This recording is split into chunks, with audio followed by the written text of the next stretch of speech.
जय हिंद दोस्तों, स्वागत है आपका अपने YouTube चैनल पर। दोस्तों आज हम इस वीडियो के अंदर डिस्कस करने वाले हैं TCS पैटर्न बेस्ड जीके का प्रैक्टिस सेट नंबर 2।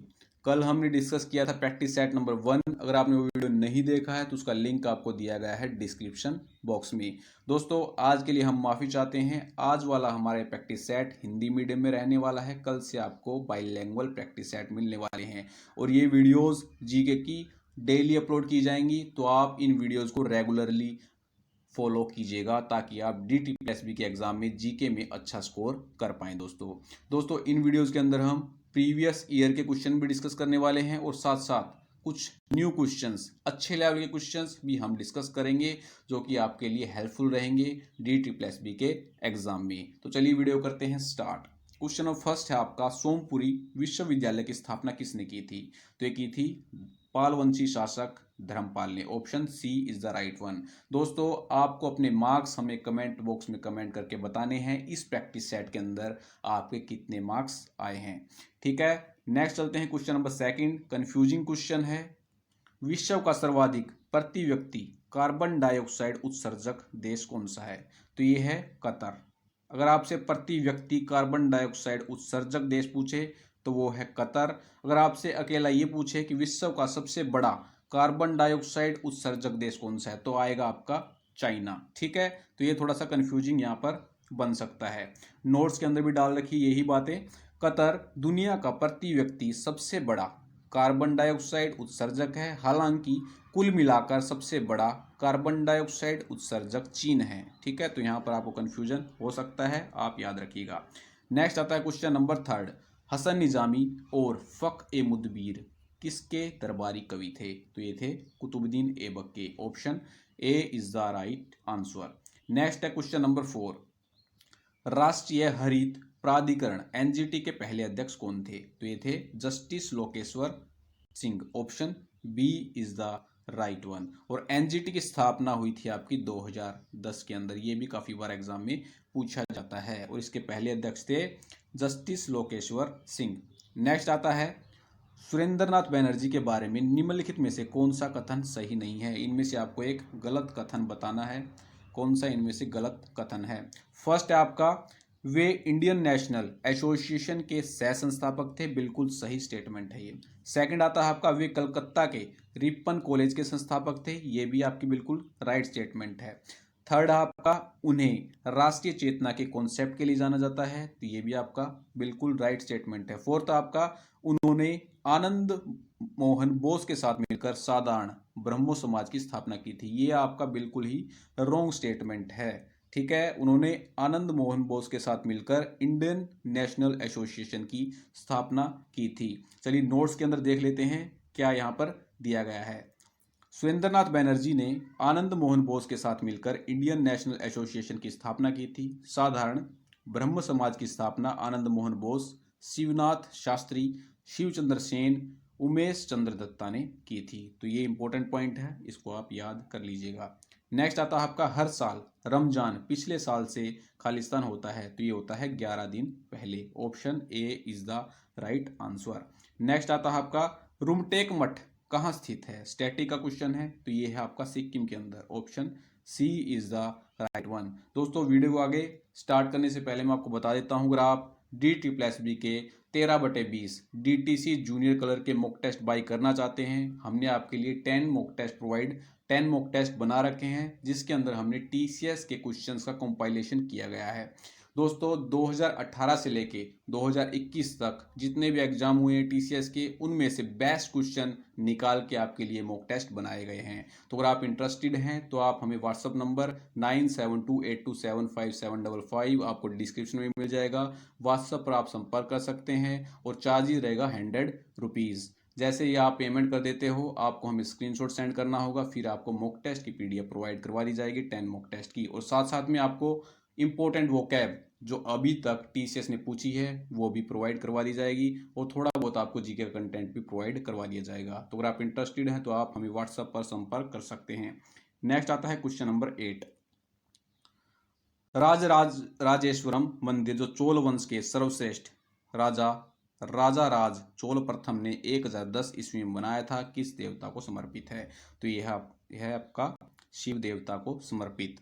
और राजराजेश्वरम मंदिर केरल के कन्नूर जिले के अंदर है। ये भी आपको याद रखना है, काफी बार पूछ लिया जाता है। भारत में एक राज्य में कार्यकारी शक्ति के संदर्भ में निम्नलिखित में से कौन सा कथन सही है? फर्स्ट आपका दिया गया है, राज्य की कार्यकारी शक्ति राज्यपाल में निहित होती है, बिल्कुल सही स्टेटमेंट है। दूसरा यहां पर दिया गया है, राज्य में वास्तविक कार्यकारी प्राधिकरण मंत्रिपरिषद होता है, तो ये भी बिल्कुल राइट है। थर्ड स्टेटमेंट आपकी दी गई है, राज्य में सभी कार्यकारी निर्णयों को मुख्यमंत्री के नाम पर लिया जाता है। ये स्टेटमेंट बिल्कुल यहाँ पर राइट रॉन्ग है आपकी, क्योंकि कार्यकारी निर्णय सारे राज्यपाल के नाम पर लिए जाते हैं, ना कि मुख्यमंत्री के नाम पर। तो यहाँ पर सही विकल्प है आपका option first and second. Next आता है आपका क्वेश्चन नंबर 10। बागेश्वरी कमर किस वाद्यंत्र की पहली और एकमात्र संभावित महिला वादक हैं? तो ये है शहनाई वादक। Option D is the right answer.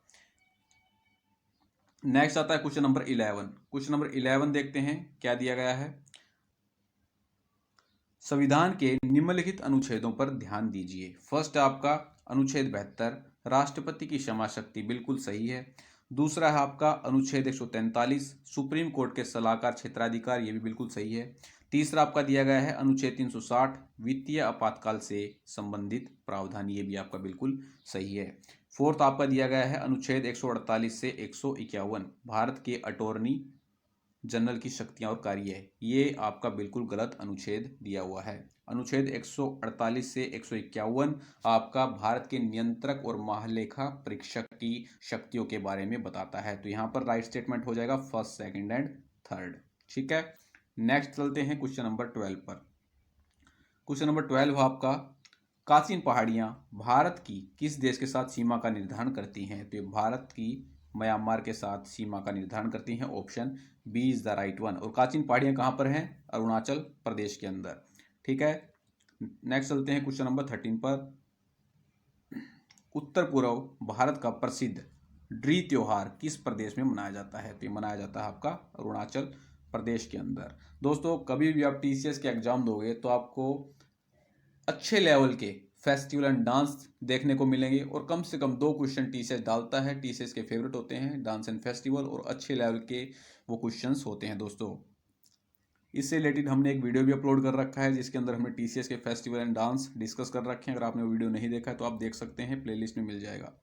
Next आता है, उपराष्ट्रपति को हटाने का प्रस्ताव किस में पेश किया जा सकता है? तो ये थोड़ा कंफ्यूजिंग क्वेश्चन हो सकता है आपका, फटाफट से इसका आंसर आप दीजिएगा। फर्स्ट दे रखा है केवल लोकसभा, गलत है बिल्कुल। सेकंड आपका दे रखा है केवल राज्यसभा, ये बिल्कुल आपका राइट स्टेटमेंट, राइट ऑप्शन है। Option B is the right one. केवल राज्यसभा के अंदर उपराष्ट्रपति को हटाने का प्रस्ताव पेश किया जाता है। ऑप्शन बी इसका राइट हो जाएगा। ये क्यों होता है? क्योंकि उपराष्ट्रपति राज्यसभा का सभापति होता है। उपराष्ट्रपति को हटाने का प्रस्ताव केवल राज्यसभा में ही पेश किया जा सकता है। तो ऑप्शन बी राइट हो जाएगा। नेक्स्ट चलते हैं क्वेश्चन नंबर 15 पर। केप अगुल्हास किन 2 महासागरों को अलग करती है? तो ये करती है अटलांटिक महासागर और हिंद महासागर। Option C is the right answer. Cape Agulhas दक्षिण अफ्रीका के वेस्टर्न केप में स्थित चट्टानी क्षेत्र है। यह दक्षिण अफ्रीका का सबसे दक्षिणी छोर है। आपसे ये क्वेश्चन ऐसे पूछा जा सकता है, दक्षिण अफ्रीका का दक्षिणी छोर कौन सा है? तो यह है केप अगुल्हास, और यह हिंद महासागर और अटलांटिक महासागर को अलग करता है। नेक्स्ट चलते हैं क्वेश्चन नंबर 16 पर। निम्नलिखित में से किस शब्द का भारत के संविधान में जिक्र नहीं है? तो सभी को पता होगा, बजट का। बजट का भारतीय संविधान के अंदर कोई जिक्र नहीं है। नेक्स्ट चलते हैं क्वेश्चन नंबर 17 पर। क्वेश्चन नंबर 17 आपका, विश्व में प्राकृतिक गैस का भंडार सबसे अधिक किस देश में विद्यमान है? तो ये है आपका रूस के अंदर। Option C is the right answer. रूस के अंदर प्राकृतिक गैस के विशाल भंडार मौजूद हैं, और रूस में 4,78,00,000,000 घन मीटर प्राकृतिक गैस के भंडार हैं। तो मोस्ट इंपोर्टेंट पॉइंट है, रट लीजिएगा इसको। नेक्स्ट आता है आपका, द पैरलिस ऑफ डेमोक्रेसी पुस्तक किसने लिखी थी? तो ये लिखी थी शंकर दयाल शर्मा ने। Option D is the right answer. Next question पर चलते हैं, क्वेश्चन नंबर 19। डेविस कप की तरह महिलाओं का टूर्नामेंट कौन सा है? तो ये होता है आपका Fed Cup. Option B is the right answer. Fed Cup अंतरराष्ट्रीय टेनिस फेडरेशन द्वारा आयोजित महिलाओं का टूर्नामेंट है। आईटीएफ द्वारा आयोजित पुरुषों का टूर्नामेंट है आपका डेविस कप। नेक्स्ट है आपका करंट अफेयर क्वेश्चन। 20 दिसंबर 2020 को संपन्न कोलोन मुक्केबाजी विश्व कप 2020 में भारत कितने पदक जीतकर ओवरऑल पदक तालिका में दूसरे स्थान पर रहा था? तो भारत ने इसके अंदर टोटल 9 पदक जीते थे और पहले स्थान पर था इसके अंदर जर्मनी जिसने 16 पदक जीते थे। नेक्स्ट आता है क्वेश्चन नंबर 21। क्षेत्रफल के मामले में निम्नलिखित में से कौन सा देश भारत से बड़ा नहीं है? तो इसके अंदर बताइए आप। तो इसका राइट आंसर हो जाएगा Indonesia. Option D is the right answer. Bharat रूस, कनाडा, अमेरिका, चीन, ऑस्ट्रेलिया और ब्राजील के बाद क्षेत्रफल के आधार पर विश्व का 7वां सबसे बड़ा देश है। ठीक है, ये मोस्ट इंपोर्टेंट पॉइंट है। नेक्स्ट है मेघालय राज्य कब अस्तित्व में आया था? तो ये आया था 1972 के अंदर। ऑप्शन सी राइट हो जाएगा आपका। 1972 के अंदर मेघालय असम का भाग था। फिर 21 जनवरी 1972 को खासी हिल्स, जैंतिया हिल्स और गारो हिल्स को मिलाकर मेघालय का निर्माण किया गया था 1972 के अंदर। नेक्स्ट आता है आपका कांगेर राष्ट्रीय उद्यान किस राज्य में स्थित है? तो ये है आपका छत्तीसगढ़ के अंदर। ऑप्शन 4 यहाँ पर राइट हो जाएगा। कांगेर घाटी राष्ट्रीय उद्यान छत्तीसगढ़ में है। 1982 में भारत सरकार द्वारा इसे राष्ट्रीय उद्यान घोषित किया गया था। तो क्वेश्चन इस टाइप से पूछा जा सकता है, इसको राष्ट्रीय उद्यान कब घोषित किया गया था? 1982 के अंदर। नेक्स्ट आता है क्वेश्चन नंबर 24। निम्नलिखित में से किस बंदरगाह को अरब सागर की रानी कहा जाता है? तो अरब सागर की रानी कहा जाता है कोच्चि बंदरगाह को। ऑप्शन सी राइट हो जाएगा आपका। ठीक है, और यह आपका कहाँ पर है? वेम्बनाड कायल में स्थित है। और केरल का कोच्चि बंदरगाह एक प्राकृतिक बंदरगाह है, ये भी आप याद रखिएगा। नेक्स्ट आता है आपका राउरकेला और दुर्गापुर स्टील प्लांट की संकल्पना किस पंचवर्षीय योजना में की गई थी? तो इसकी संकल्पना हुई थी दूसरी पंचवर्षीय योजना के अंदर। ऑप्शन बी आपका राइट हो जाएगा। और दूसरी पंचवर्षीय योजना का कार्यकाल था 1956 से 1961। और राउरकेला स्टील प्लांट की स्थापना जर्मनी के सहयोग से की गई थी 1961 के अंदर। और दुर्गापुर स्टील प्लांट की स्थापना हुई थी 1956 के अंदर। तो दोनों क्वेश्चन एग्जाम में बार बार पूछे जाते हैं। एक तो दूसरी पंचवर्षीय योजना का समयकाल काफी बार पूछा जाता है, और राउरकेला प्लांट की स्थापना कब हुई थी, किसके सहयोग से हुई थी, दुर्गापुर स्टील प्लांट की स्थापना कब हुई थी 1956 के अंदर। ये मोस्ट इंपोर्टेंट पॉइंट है। ये सारे जितने भी मोस्ट इंपोर्टेंट पॉइंट यहाँ पर डाल रखे हैं, इनको आपको याद रखना पड़ेगा दोस्तों, क्योंकि बार बार एग्जाम में पूछे जाते हैं। नेक्स्ट यहाँ पर कंफ्यूजन होगा आपको। निम्नलिखित में से वह व्यक्ति कौन था जिसे भारतीय मिसाइल प्रौद्योगिकी का पिता कहा जाता है? तो यहाँ पर काफ़ी candidates doctor APJ Abdul Kalam टिक करेंगे, लेकिन दोस्तों आप गलत हो जाओगे। इसका राइट आंसर आएगा doctor Homi Jehangir Bhabha. Option D आपका राइट हो जाएगा। नेक्स्ट है आपका क्वेश्चन फिजिक्स का। बर्फ पानी पर इसलिए तैरती है क्यों तैरती है आइस वाटर पर? क्योंकि जो आइस की डेंसिटी होती है, यानी कि बर्फ का घनत्व पानी की अपेक्षा कम होता है, इसीलिए बर्फ पानी पर तैरती है। तो ऑप्शन बी राइट आपका हो जाएगा। नेक्स्ट आता है बायो क्वेश्चन। मंगोली जड़ता जिसे डाउन सिंड्रोम कहा जाता है किसके फलस्वरूप होती है? तो दोस्तों जब 46 के बजाय 47 क्रोमोसोम हो जाते हैं तो आपको डाउन सिंड्रोम हो सकता है। तो 46 के बजाय 47 गुणसूत्र होते हैं डाउन सिंड्रोम के अंदर। नेक्स्ट आता है क्वेश्चन नंबर 29। उंगलियों के निशानों की बहुरंगीय सतह पर उभारने हेतु निम्नलिखित में से क्या उपयोग किया जाता है? तो ये किया जाता है फ्लोरोसेंट पाउडर। ठीक है, ऑप्शन डी आपका राइट हो जाएगा। नेक्स्ट है क्वेश्चन नंबर 30। धूमकोरा मौजूद आंख में जलन पैदा करने वाला एक शक्तिशाली द्रव्य है। तो ये है आपका peroxy acetyl nitrate. Option C is the right answer. Next आता है आपका क्वेश्चन नंबर 31। स्टेटमेंटल क्वेश्चन है। सार्वजनिक वितरण प्रणाली का संचालन किसके द्वारा किया जाता है? तो फर्स्ट है यहाँ पर केंद्र सरकार, दूसरा आपका राज्य सरकार। तो इसका राइट आंसर है आपका बोथ फर्स्ट एंड सेकंड। सार्वजनिक वितरण प्रणाली का संचालन केंद्र सरकार और राज्य सरकार दोनों के द्वारा ही किया जाता है। नोट्स के अंदर देख लेते हैं क्या इंपॉर्टेंट पॉइंट यहाँ पर डाला गया है। सार्वजनिक वितरण प्रणाली का संचालन केंद्र और राज्य सरकार दोनों के द्वारा किया जाता है। एफसीआई के माध्यम से केंद्र सरकार में निम्नलिखित जिम्मेदारियां होती हैं, जैसे खरीद, भंडारण, अनाज के परिवहन, और दूसरा होता है राज्य सरकारों को अनाज के बल्क का आवंटन करना। ऐसे ही राज्य सरकार की जिम्मेदारी परिचालन है, वे कौन कौन सी होती हैं? गरीबी रेखा से नीचे परिवारों की पहचान, राशन कार्ड जारी करना, उचित मूल्य दुकानों के कामकाज का पर्यवेक्षण करना, ये राज्य सरकार की जिम्मेदारी होती है। नेक्स्ट आता है क्वेश्चन नंबर 32। ये आपको बताना है इनमें से कौन सा मिलान सही है। फर्स्ट आपको दे रखा है पीली क्रांति अंडे, दूसरा दे रखा है सुनहरी क्रांति तिलहन, तीसरा आपको दे रखा है गोल क्रांति आलू, भूरी क्रांति उर्वरक। तो यहाँ पर दोस्तों आप देख सकते हैं पीली क्रांति आपकी किससे संबंधित होती है, तिलहन उत्पादन से। तो पहला तो बिल्कुल ही गलत हो गया। दूसरा आपका दे रखा है सुनहरी क्रांति, सुनहरी क्रांति आपकी फलों के उत्पादन से संबंधित होती है, तो ये भी आपका गलत हो गया। गोल क्रांति आलू उत्पादन से संबंधित होती है, बिल्कुल राइट है। भूरी क्रांति उर्वरक से संबंधित है, तो इसका राइट आंसर हो जाएगा 3rd and 4। Bar bar TCS पूछता है, सिंगल लैंग्वेज के अंदर भी पूछता है गोल क्रांति किससे संबंधित है, आलू से। इस टाइप से भी टीसीएस पूछता है, आपको स्टेटमेंट के अंदर भी मिल सकता है दोस्तों।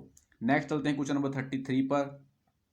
निम्नलिखित में से कौन सा कर अप्रत्यक्ष कर नहीं है, तो इसका राइट आंसर है निगम कर, ऑप्शन ए राइट हो जाएगा। एक्साइज ड्यूटी, बिक्री कर, सेवा कर, ये आपका अप्रत्यक्ष कर है। अब देख लेते हैं अप्रत्यक्ष कर कौन से होते हैं। दोस्तों अप्रत्यक्ष कर वो कर होते हैं जो सीधे जनता से न लेकर अन्य साधनों द्वारा लिए जाते हैं, जैसे बिक्री कर, सेवा कर और एक्साइज ड्यूटी।